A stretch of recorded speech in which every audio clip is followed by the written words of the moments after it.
Hey guys, welcome or welcome back. Tisha here, back with another Love and Marriage Huntsville recap. Now, I cannot believe that I'm up here because my intentions were that I would not be back on these YouTube streets until Tuesday, but I completely forgot about this show.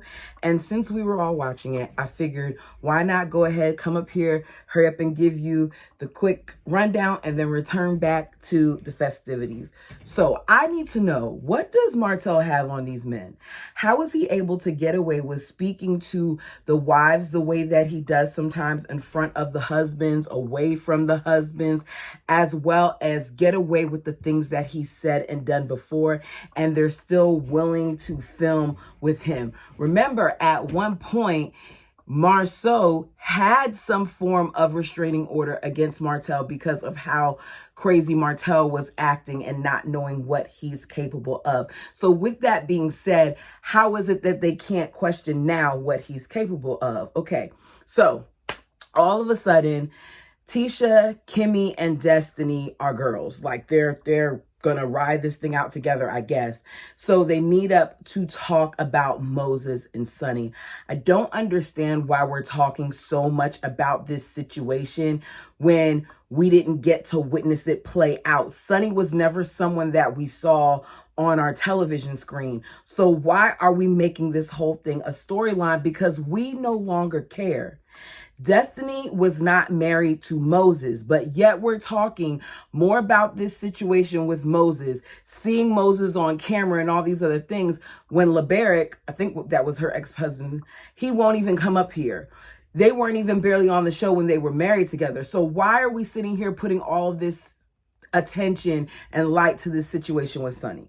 So they're talking about Sonny again, how they met up with her, how, Kimmy wanted to speak to her because Sonny was one of the producers that was there for her when she got her diagnosis.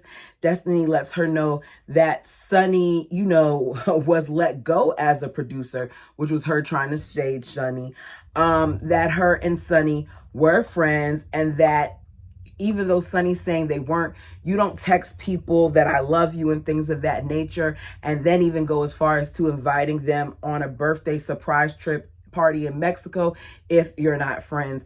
I feel like that is kind of a good point, but Sonny to me just seems like she's a user. If she's saying that she didn't feel like she was friends with Destiny, then she doesn't feel like she was friends. It's evident by her actions that she doesn't. But yet some part of her knew it was wrong because she wanted to reach out. Sonny is a snake, and so is Moses, and kind of Destiny is too. I just got to call it the way I see it. They talk about how Mel, despite whatever's going on with her and Destiny, that she did stick up for her in that situation and say that, it was, messed up, and that she was kind of defending Destiny. And Tisha points out that I'm not going to tell Destiny in this moment the other things that Mel alluded to about Destiny and Martell, because she's already down and I don't need to add to it. For once, I'm glad that Tisha didn't say anything, but we know at some point it's going to come out. So Kimmy, of course, wants them to be okay because she's forever going to be the wannabe peacemaker, because that's the only storyline that Kimmy has.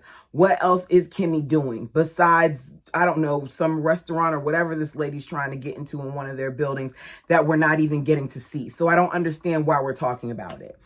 The subject of Stormy comes up and how, she thought that they were okay. And Tisha said, we were okay until Stormy decided that she wanted to keep, saying things about my husband, called my husband a B, and that she needs to apologize to my husband and not make these different jabs. If we can have a conversation with her doing that and without her making jabs, then we'll be okay. Who really cares about that? We go on to Nell and Martell. So they meet up.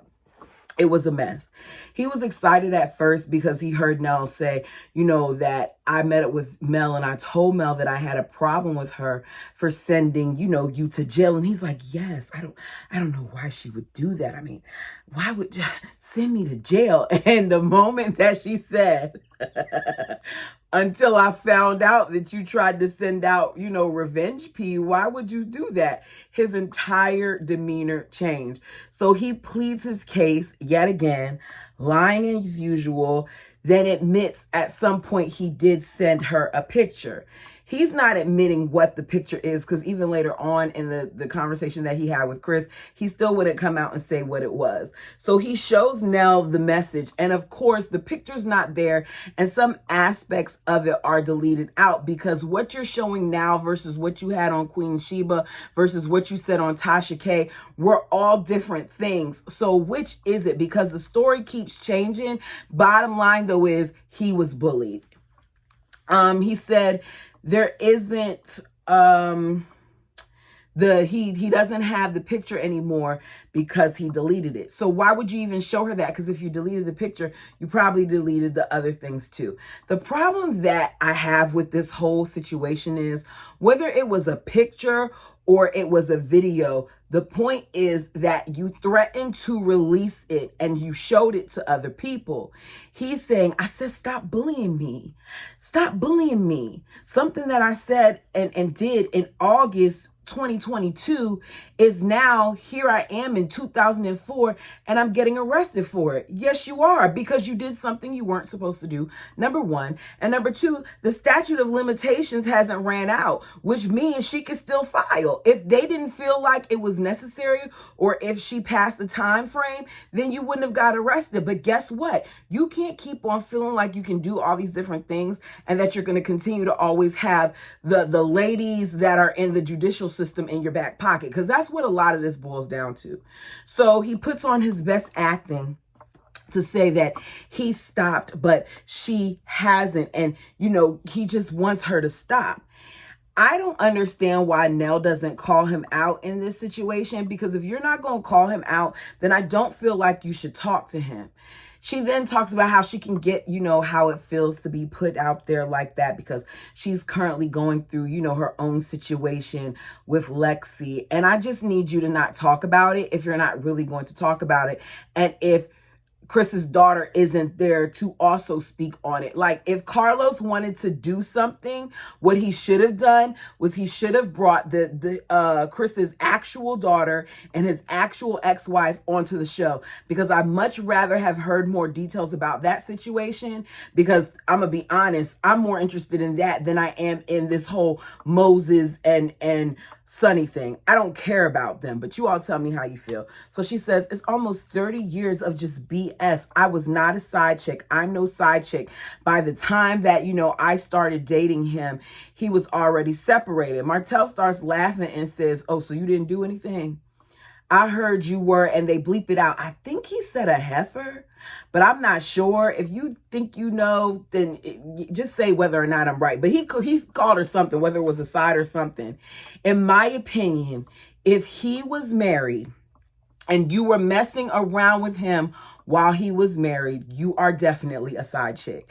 Whether or not he was separated or not, you were the side. Now, if you knew that he was married and separated and you still continued, you're what I, in my eyes, call a mistress. But this is just my opinion. Nell is getting so like she's the wife now. Yeah, you're the wife now, but you weren't the wife when you did what you did. There was already a wife, which would explain why there's some disconnect there between Chris and his eldest daughter. She probably resents him for certain things, especially having to deal with Nell. So Nell doesn't like that Martell is laughing and treating this like a game. She says it in confessionals. And then she lets him know that she's going to have a birthday party. She has a birthday party coming up, and she chose to invite Mel, so she didn't invite him because she knows Mel doesn't want to be around him. In confessional, he says he don't care about that party. F that party. He doesn't want to be in a party with a 60-plus-year-old. He don't have time for no 60-plus-year-old birthday party. Like trying to down her age. Don't try to down her age, because 60 to me isn't old. I'd much rather party with 60-somethings than 30-somethings anyway, because they are actually there to have a good time and they know how to act and they don't want to start any mess. You give me a 60-something or Martell, I'm going to pick a 60-something any day, because it's not old. I got really irritated by that when he said it. My parents are in their 60s, and I'm going to tell you like this, especially my dad, my mom too. The both of them, if they wanted to, they can get down. So what are you talking about? A 60-something is just, it just irritated me. So enough of that. The Scotts meet up with Moses to talk about Destiny. So this is really going to be their storyline because they don't have anything else that they want to give us. We're going to talk about this all season, despite all of the other mess that's going on with all these other people. Why we don't hear anything else about Monster and Kiowa? Why aren't we hearing anything else about Kimmy and whether she's nursing or not? Why are we sitting here talking about this of all things? Like, there's so many different people talking about Moses and Sonny and Destiny, and we, the audience, don't care about it. So Maurice says, you know, this whole thing was quick. And Marcel was like, look, I met Tisha and knew within a month that she was it for me and that I wanted to marry her. So the timeline really doesn't matter. Moses comes to talk. He talks in circles about the situation, claims that, you know, it looks like there was overlap, that there wasn't, but later on, apparently there was. He claims that they are ready as a husband and wife for the heat that comes with their marriage. And I beg to differ, especially with the attitude that Sonny had in the first episode or the second episode with the whole podcast situation and how she was responding to it. If you aren't ready for the comments, then you should have never agreed to come out on the podcast. But it seems like all three of them, because I'm not just going to say it's just Moses and Sonny, are eager to be in the spotlight for various reasons. Maybe for Moses to point to talk about his business. I don't know, because why is he willing to do it now, but he wasn't willing to do it before? It just makes me wonder. So Maurice admits he and Tisha almost didn't make it. His brother and them are over there acting like they're surprised by this, but who was actually surprised? Because we knew it was an issue. We knew that Tisha took it really, really hard about the allegations that were made about her husband and the cheating and the side baby and all those other things. So we're not surprised that rumors affected you all. He says tough times test love, which I do agree with that fact. Moses has an answer for everything, though, and those to me are the type of people who will not take your unsolicited advice and think that they know everything. Maurice tells, you know, Moses, like, you are reminding me of someone else. I had this same conversation with somebody else, which was Martell, and he was like, two different people, two different situations. It is, but some of the way that you talk in circles and you lie reminds us of Martell. So they tell him, well, not they, Maurice tells Moses that he should meet with Destiny so that she can basically bless the situation, because with him, even though he had been done with his wife for over a year until he even met Kimmy, people were saying that she was the side chick, so he can only imagine what's going to be coming Sonny's way. It all sounds dumb to me, especially because they're already together and they're already married. So what exactly are we trying to fix at this point?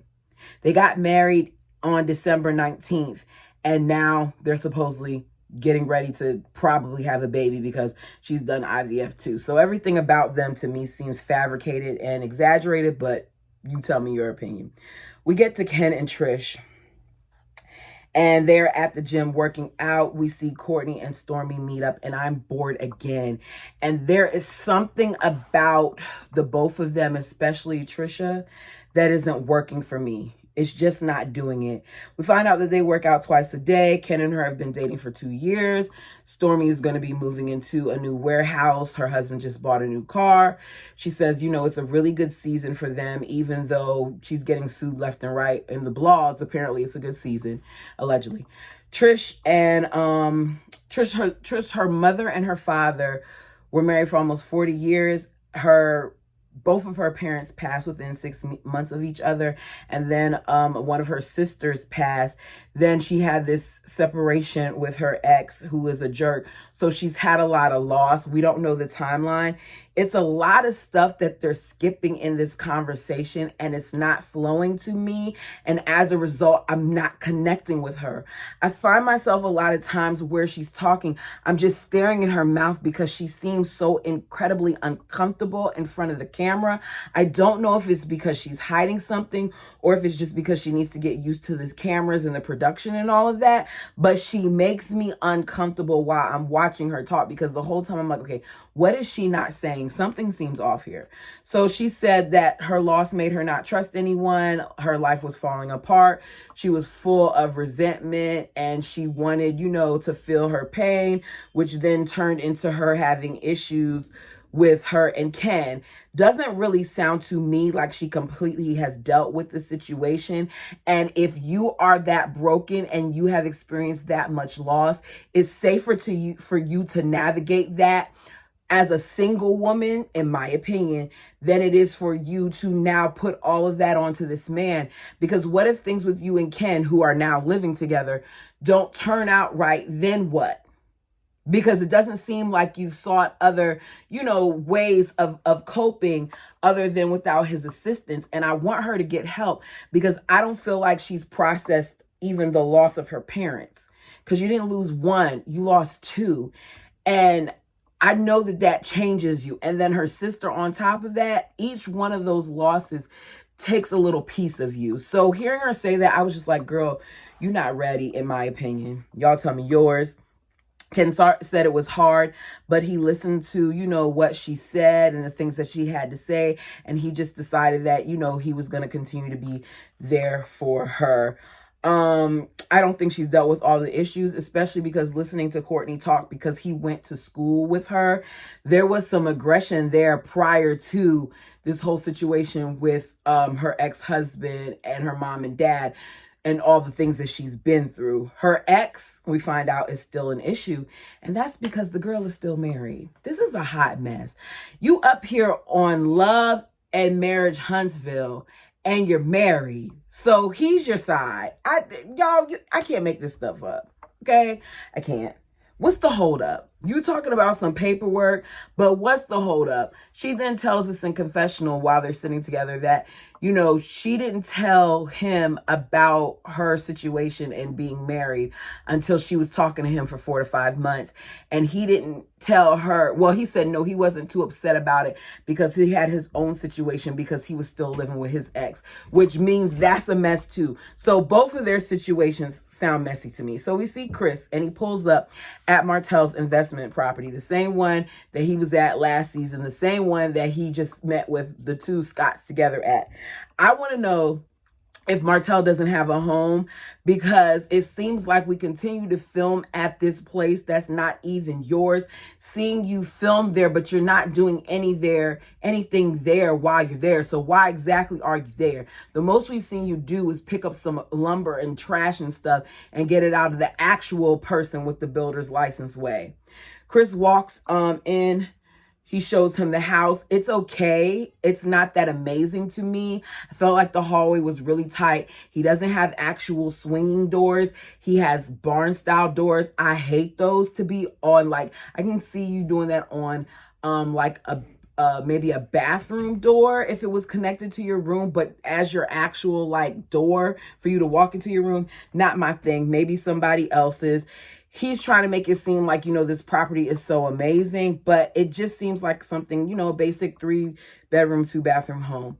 He asked Chris if he would have anybody interested in buying it, and he says he may have somebody because he knows somebody who wants to move kind of out of town a little bit, and this is a good area. Chris does not like that Martell called his wife a side chick. So that's why he's there. Okay. That's how he shifts the conversation. He laughs about it at first, says he won't do it anymore. They then get to talking about this message again and him saying it was a picture. While Chris is like, okay, I thought it was a video. I think it was a screenshot of a video, if I remember correctly. Either way, it was something he shouldn't have said. He says he didn't threaten to show anything, but he was the one being bullied heavily. And I want to know, how did Mel bully Martell? Now, Mel has put out some things about him before and said some things and revealed some things that he did to her, but I don't recall seeing her bully him. Okay. He's the one who pulled money out of the account without her permission. He's the one who showed up while she was on a date filming her. He's the one who was allowing his other person to speak ill of her. He's the one who was giving out personal medical information about Mel and putting it out there on blogs and all these other sites. So who's really bullying who? And I'm not team anybody at this point, because they all get on my nerves at various points, but we're not going to sit here and act like he hasn't done things to Mel. So Chris says, so what was the picture? And he's like, I don't know. I don't know what the picture was. He's like, it had to be something in order for them to issue a warrant. The picture had to be something. And I'm like, thank you, Chris. He keeps trying to say it was just a picture. And his mother let him say that. And Nell kind of let him say that. And the Scott brothers let him say that. But the picture had to have been something bad if they were willing to put out a warrant for his arrest. Martell asked, ask Mel to see it. Ask her to see it. Chris is like, you don't remember what the picture is? He's like, no, I don't have it. I sent it and I deleted it. You remember exactly what you sent if it caused this much controversy. You remember. Chris says, so, okay, let's say you don't remember, whatever. What is the resolution to all this? He says, what's it going to take for her to stop doing what she's doing? That's it. That's the resolution. And Chris is like, okay, so you're not doing anything here, Martell. It's just her. Martell says, just ask her. Chris says, do you think you owe her an apology? He says, I don't know. Did you ask her that? Martell is stuttering his tail off. Every time says, ooh, makes his face, turns his head to the side. He's lying. When he said... He's just a liar, basically. Everything that comes out of his mouth is a lie. And I feel like something is actually mentally wrong here with him, and that he has no comprehension skills whatsoever, because he's asked the question and rather than answering it, he always has another question. So we see Destiny and Moses meet up. He says, what's up, D, as she sits down real comfortable. She pauses for a second and she eventually says, what's up? He says he was ready to talk to her, hear her out, that he's there to, set the record straight and apologize for not communicating, that he was moving on with Sonny. He admits to being wrong in how he moved, says that, the relationship with Sonny was after them. And, Destiny is like, how could you think that? How could you this? How could you that? You actually did talk. He's like, no, I had you around her. No, you heard about her or whatever. And he was like, I heard her name and we knew some of the same people, so I thought she was good people. Destiny says, there's no way that you have moved on when you texted me that you love me after you supposedly moved on. He feels like Destiny wasn't showing up for him. Destiny said, you wanted me to court you like you were my girlfriend. I believe that. He seems like the type.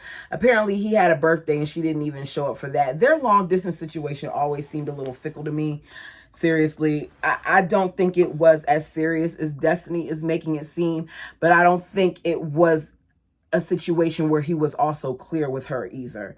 He said that they broke up in April when he sent her that text. And she says, okay, so you told me that in April, but then you were still texting me up until August saying that I love you and good morning, baby. And you even sent me money. And it wasn't until I in August said, I'ma choose me, that it was over. He kind of says it was April, but then he's like, oh yeah, you did say that in August. So there was some overlap there. She's like, all of this can be seen. He says, pull it up. And that's how they kind of ended the scene. It's to be continued. Moses and Sonny dated, got married, but now he's clearing the air with Destiny. What air is there to clear? Can you just be honest about the situation and stop playing here? The only reason why you're even talking about this and why you have such a big problem with it now and we're bringing it to the show is because this situation and Carlos being the messy man that he is pulled you all back to the show to discuss this.